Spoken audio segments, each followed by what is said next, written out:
Hello there, everybody. This is Hal Weeks coming to you from Daigle Autoharps. But most of this video is not going to be from here. I made it over the weekend.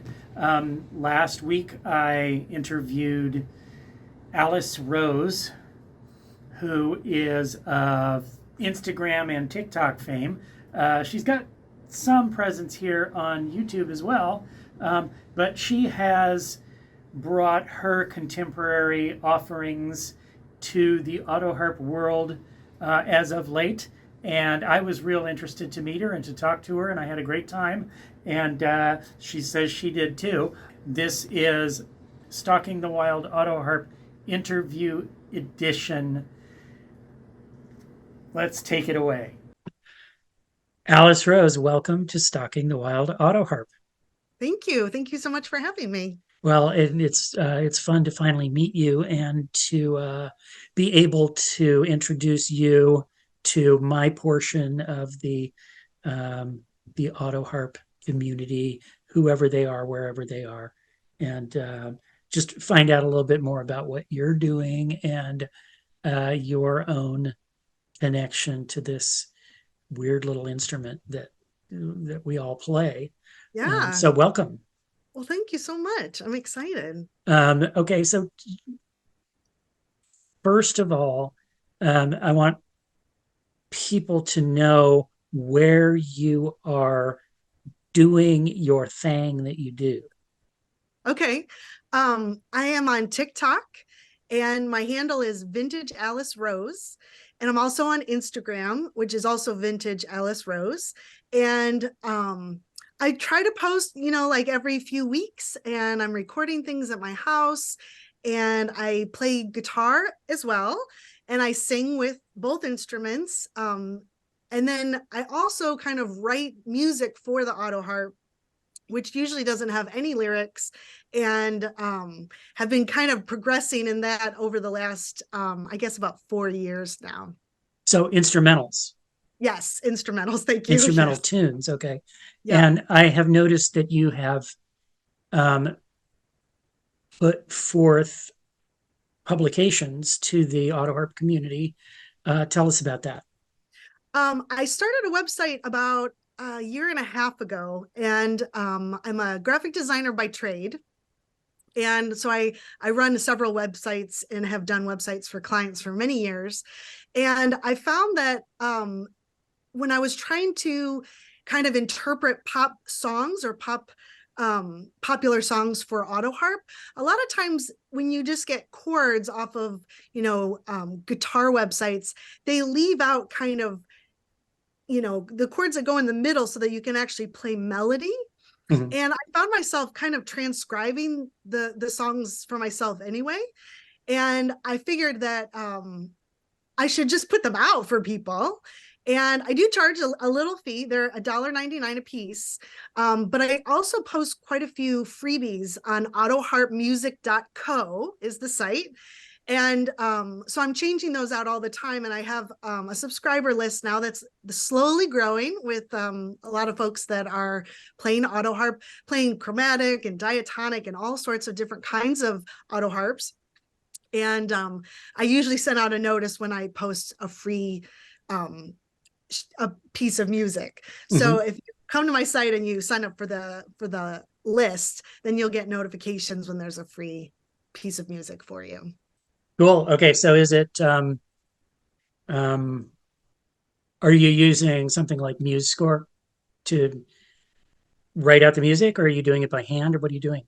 I actually am doing it in Adobe Illustrator because that's what I use as a graphic designer. So I am pretty much designing the sheet of music.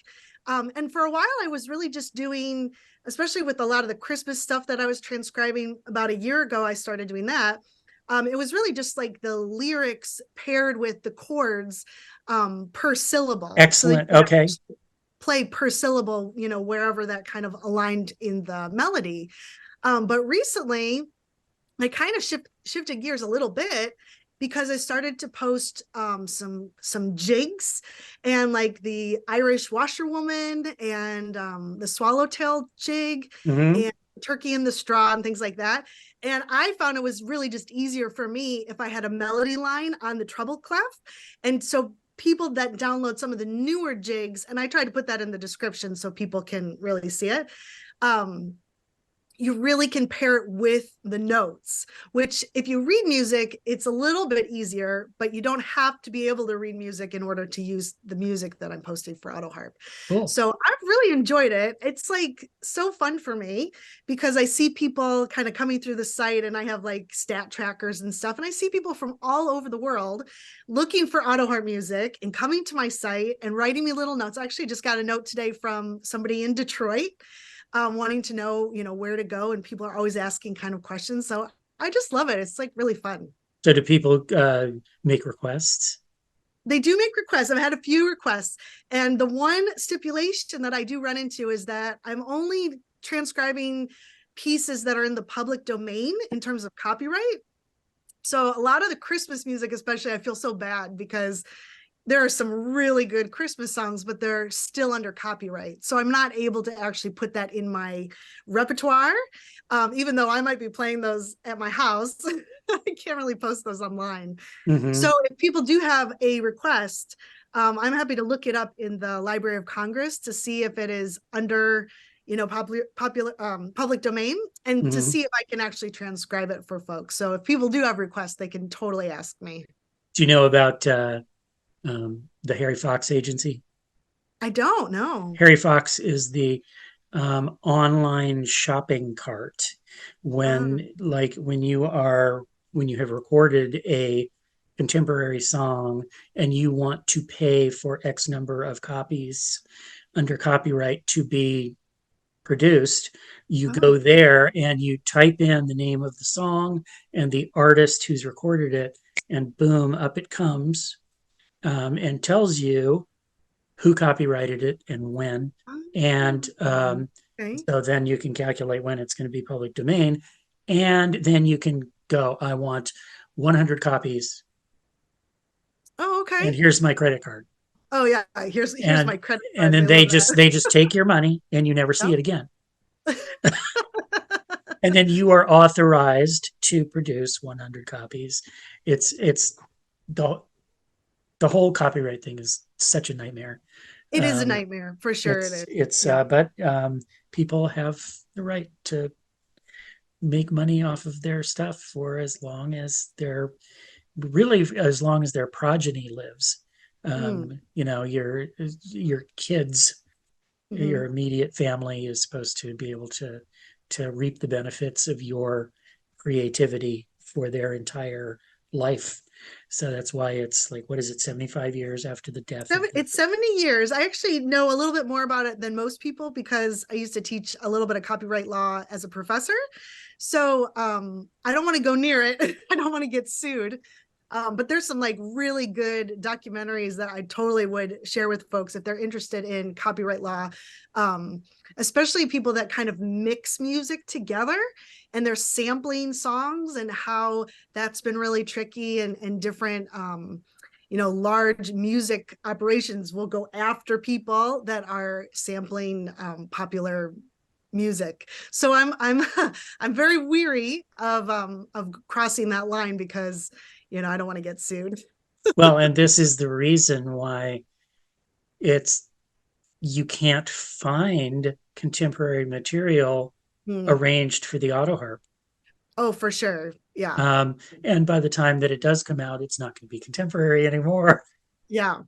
That's for sure. And the one thing about Autoharp too is that it's and one thing I love about Autoharp is that people play it so many different ways. And so I would love the feedback from people that have downloaded the music from my site and to see how they're sort of interpreting it. I have kind of asked a few people to kind of get back to me, but everybody gets busy. And then, of course, when you download something, it might take you a while to practice it. And then you maybe kind of forget to come back to me and tell me how it went. But I would love to know how people are sort of interpreting the music, because I've been trying to post little snippets of me actually playing from the music so people can hear sort of how I've interpreted it. But people strum differently, people hold the instrument differently, and even though I'm like giving the chords, everybody's going to play it a little bit differently. And I think that's kind of the cool thing about Autoharp.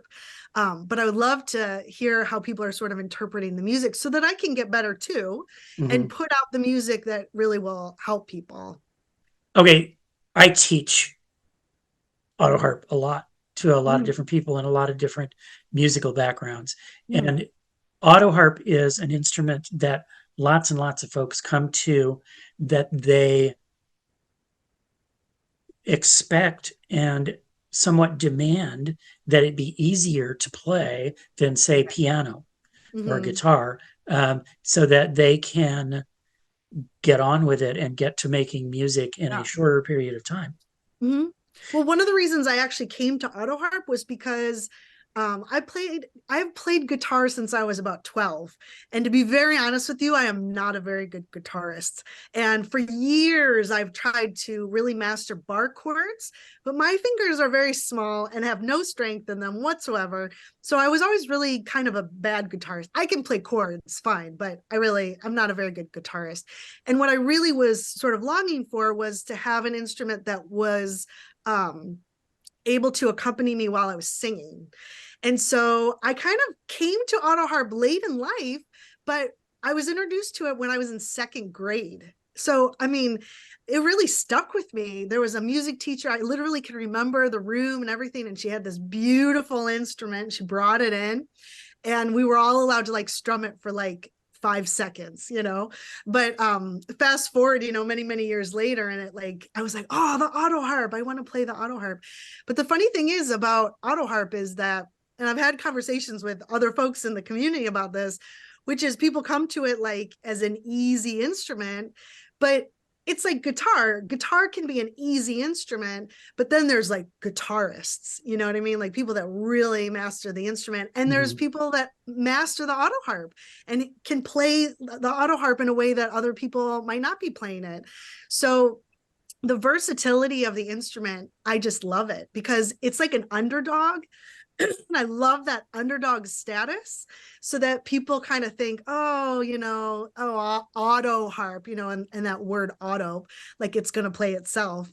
And then to kind of wow them with, electric effects or, just the speed of strumming or whatever it is. And then they're like, oh. Yeah, I love that. That's like one of my favorite things. I had no idea. Yeah, it's fun. It's fun. And it's also kind of like, sometimes I feel embarrassed for certain people who are like, their country music, like maybe even professional country musicians, and they don't know about the roots of country music being the Autoharp. Oh yeah. And people have no idea. They have no idea. And have you ever gone to any of the Autoharp festivals? I haven't. I haven't really been playing Autoharp a super long time. I actually came to Autoharp during the first lockdown. So I haven't really done it a long time. And then COVID hit and I really couldn't go anywhere. And so there's really only been about a couple years here now that I've been able to go somewhere. And I would love to, but I just haven't been able to do that for a few reasons, but I'd love to do in the future. So let me veer off now and ask, you mentioned art. Yes, I am an artist as well. Okay, tell me about that. I'm a fiber artist and I'm taking a little bit of a hiatus. I guess in my life, I was trying to think about, which way I go. When I was in high school, I was really into music and I was in show choir and, theater, and I did all of that kind of stuff. I was in concert choirs and I played French horn, if you can imagine. Me too. And oh no, really? Yes, I played horn for many years. Oh my gosh, that's so crazy. My first boyfriend that was like the first thing I was like, and I played French horn in high school. He's like, me too. It was like so random. You don't find that many French hornists. So I thought no, and it's my favorite instrument to this day. Oh my gosh. Although I feel like I don't own one anymore. No, me neither. And I had to go, you know what? I'm tired of you sitting in the corner and deviling me all the time. I can't play you every day. And it's people don't know this about the horn, but you have to play every day. Oh, for sure. Otherwise you will have no lip and Yeah. then you can't play. Yeah. So I had to go, Hmm. and now I just enjoy horn when I hear it Oh, in there's orchestral nothing like it. scores. There's nothing There like is it. I nothing love it. like the horn. No. No. Mm-mm. It's Okay, so cool. rich. Okay, Yeah, cool. that's so funny. I actually was thinking about kind of renting one to see if I still got it, just for kicks. So I Hmm. might do that.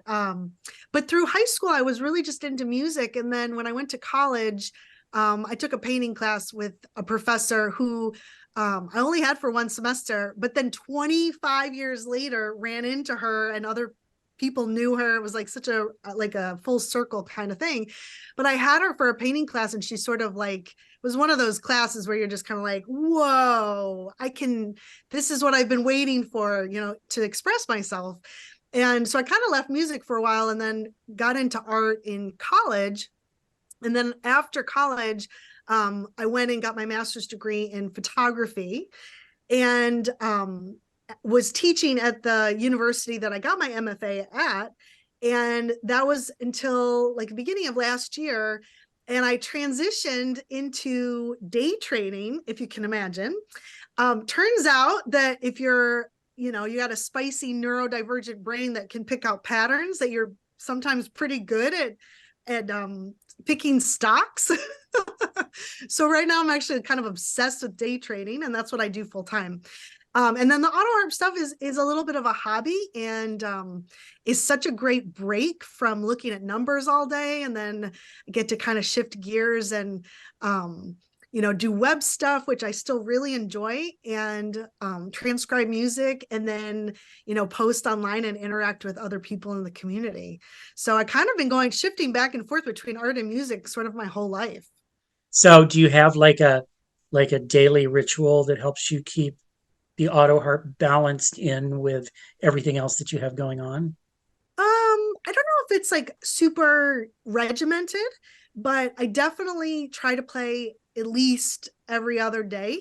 And honestly, a lot of times it's really just to sing. That is like such a release for me. And Hmm. thank goodness I live in a house and I live alone. So I'm able to make as much noise as I actually, if I want to, which I love, because up until a few years ago I was living in apartments or condos or things, and it really kind of stifles your ability to really kind of let loose.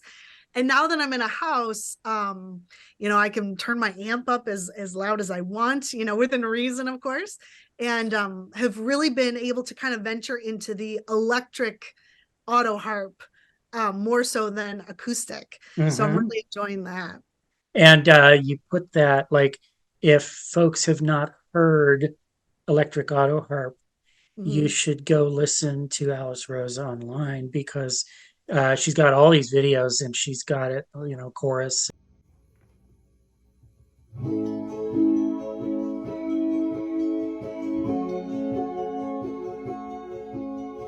Hey little boy, is your mama home? Did you go away and leave you all alone? Oh yeah, I got a bad desire. Oh, I'm on fire. Tell me now, baby, is she good to you? Can she do to you the things I don't do? Oh no, I could take you higher.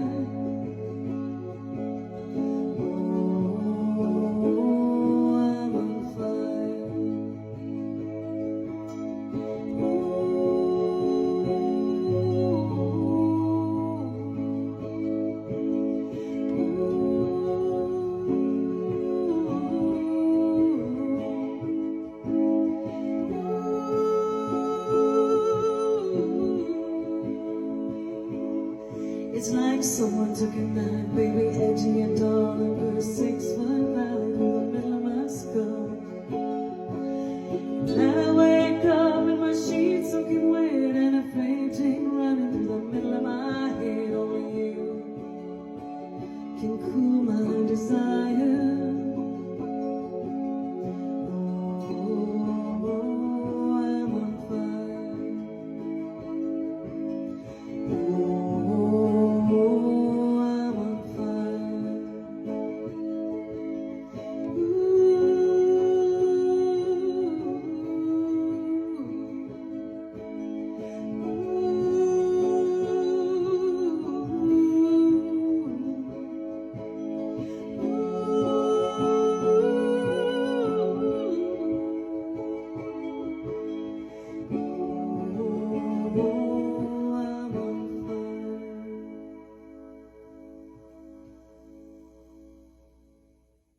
Tell us now about your luthier Autoharps. Who made them? They're different than.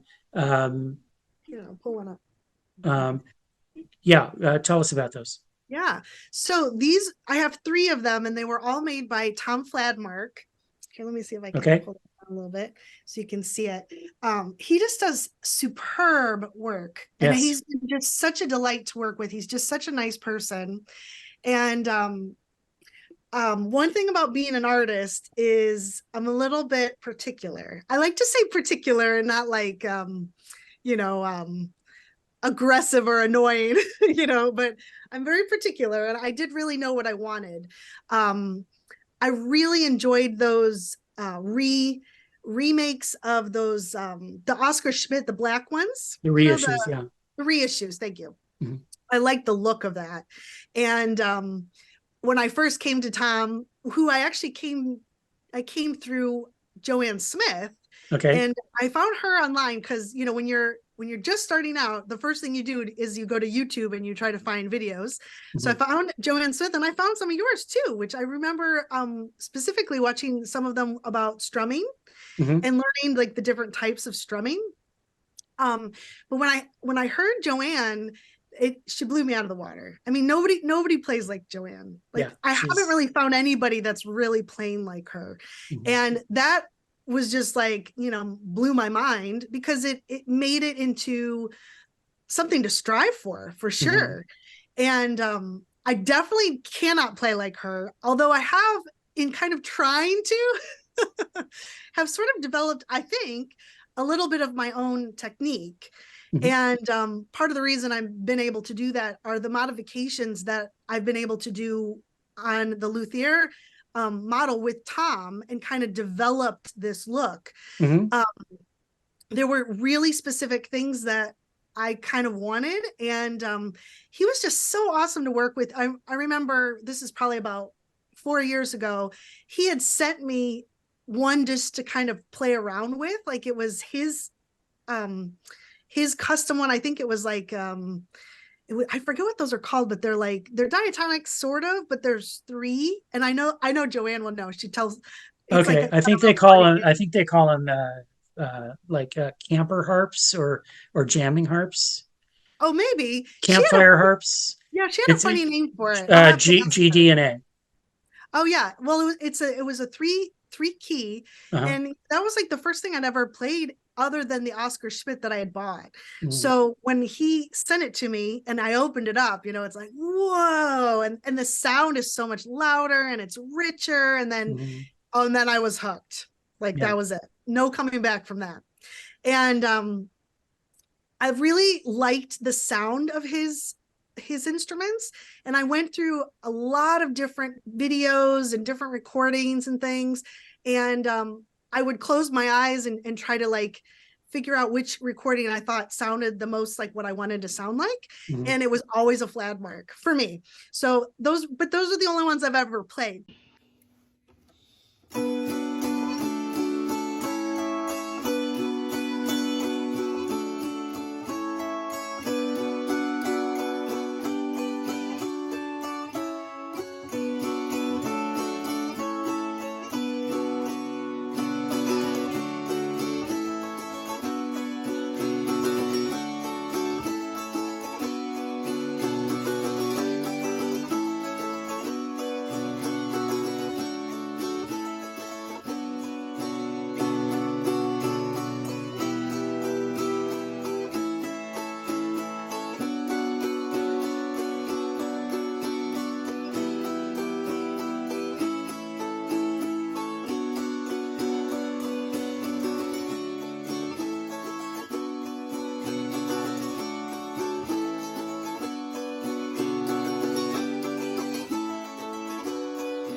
Yeah, I love these instruments though.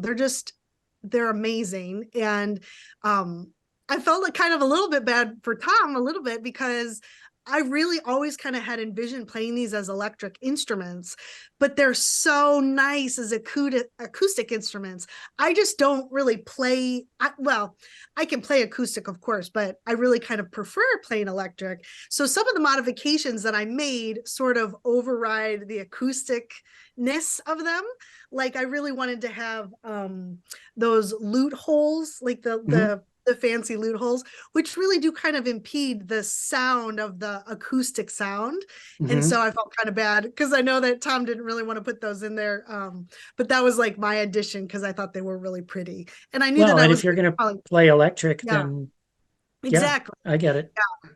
And the magnetic, right? They're magnetic the The bar pickups. magnets. Yeah. Yeah.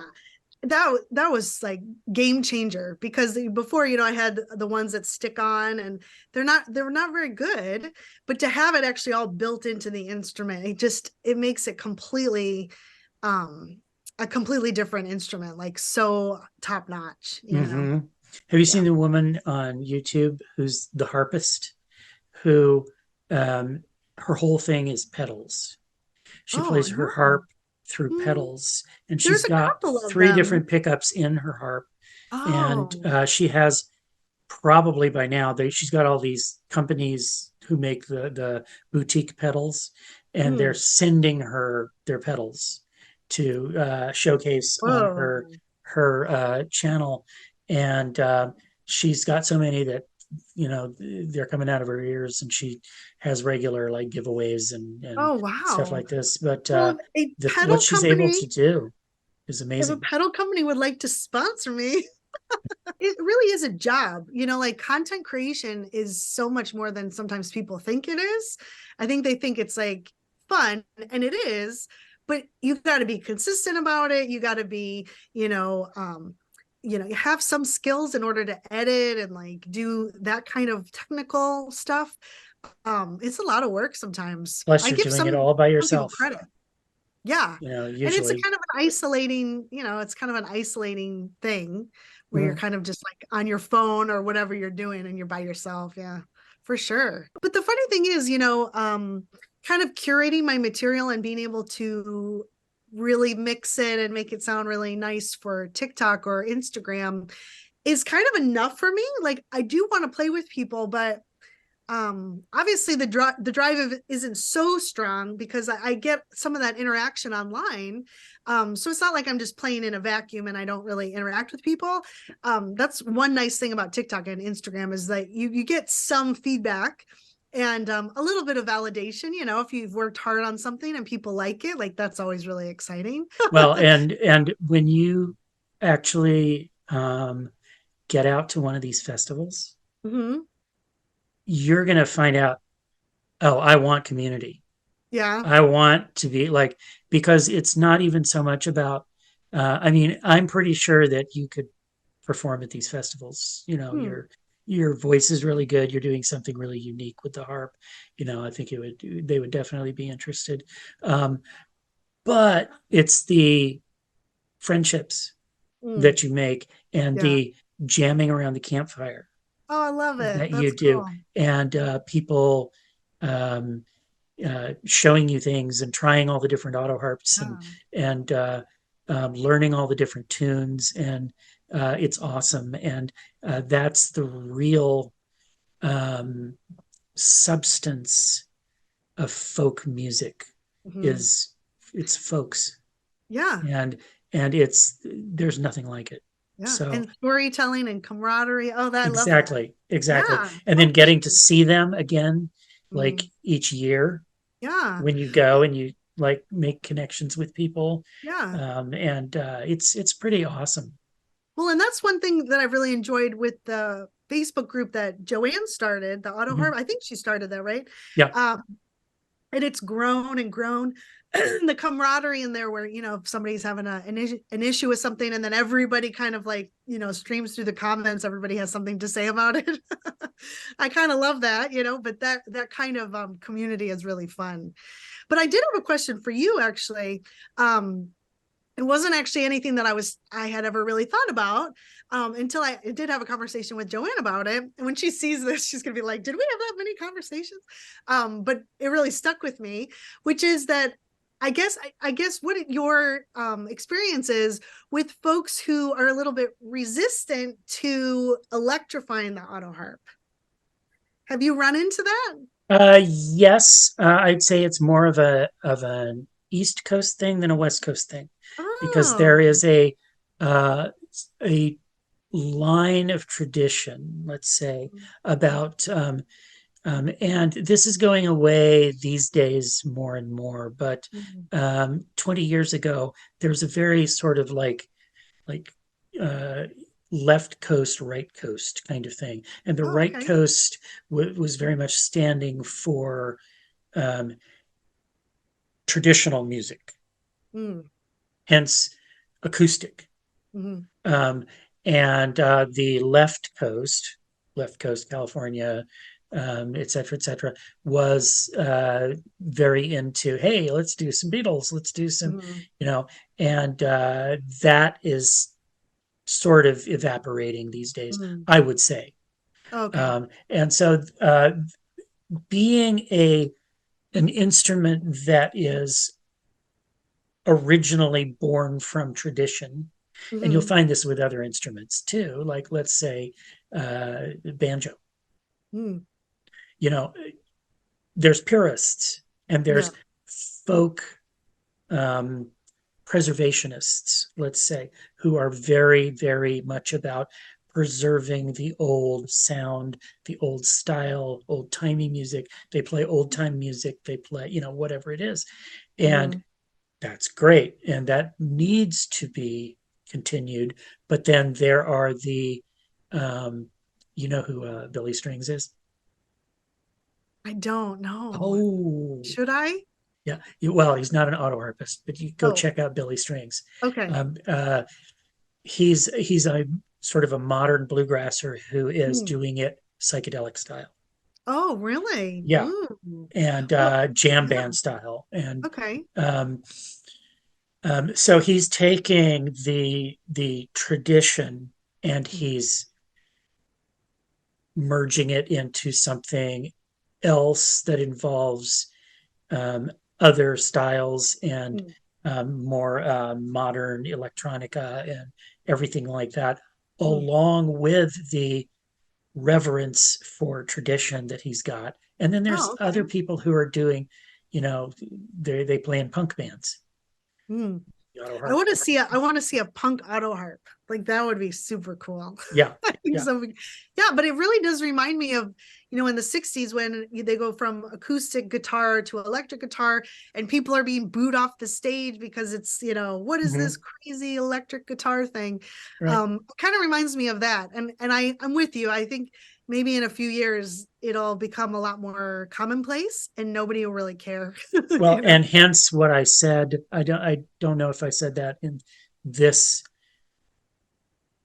meeting, but the thing I said about us old timers wondering when the new blood was going to come in, and now it is coming in, and we're seeing more and more of the younger generations coming in, but they're like where we have had community in the past has been these festivals, Mm. but the festivals are like a lot of the people who attend them, they're retirees. Oh, right. They're the older generation who Mm. have had the spare time and the money to go do these things, and the younger Mm. generations, they've still got their kids at home and they've got Mm. jobs, and they're tied up. They can't go travel for 3 weeks during the Yeah. summer and go to these things, and or they have to find them, or make their own happenings and events that Mm. they're going to go to, Yeah. um, and they're all over on TikTok. They're all over, on Instagram, and um, so. But this is the way of the world, and Yeah. the whole everything is changing because of social media and because of Mm. the internet. That we didn't have Yeah, until we were 30, 40 years old. And for sure. so, And yeah. And I think too, like, even though, I mean, the pandemic was awful and I would never want to go back to that. But one small, tiny good thing that came out of the pandemic was people being much more comfortable streaming online and being able to be talking on Zoom and, mhm. and that kind of thing. So it is something that I've kind of dabbled with, is to go live on TikTok. And I follow quite a few people that actually go live on a regular basis. And that's like another place where people are finding community and interaction. And, even though it is still a little bit, screen based and isolating, it's still another place to be connected. But in terms of the conferences, and the younger generation, coming, a lot of times it really does just come down to money and funds and being able to travel and leave your job for a while. And that's not, available to everybody. So I would understand that for sure. Yeah. Thank you for being on Stalking the Wild Autoharp Yeah. Interviews edition. And this is Alice Rose, and you've been a great guest. I really appreciate you having me on, though. This has been really fun. Yeah, it's been real fun. So Yeah. thank you, thank you, thank you. So there you have it. That's my interview with Alice Rose, of TikTok and Instagram fame. We put up her contact info when she was speaking about it. I'll put it in the essential notes to this video right down there. Don't forget to like and subscribe. Remember that Stalking the Wild Autoharp comes to you every few weeks right here on YouTube. And remember that I teach. If you wanted to take some lessons from me, you could do that by going over to halweeks.com, looking up my lessons, and shoot me an email through my contacts page, and I'd be glad to set you up for some lessons right from the shop. I teach them from right over there. So thanks for watching the interview, and we'll see you next time. And thanks especially to Alice Rose. We'll see you next time on Stalking the Wild Autoharp. Bye-bye.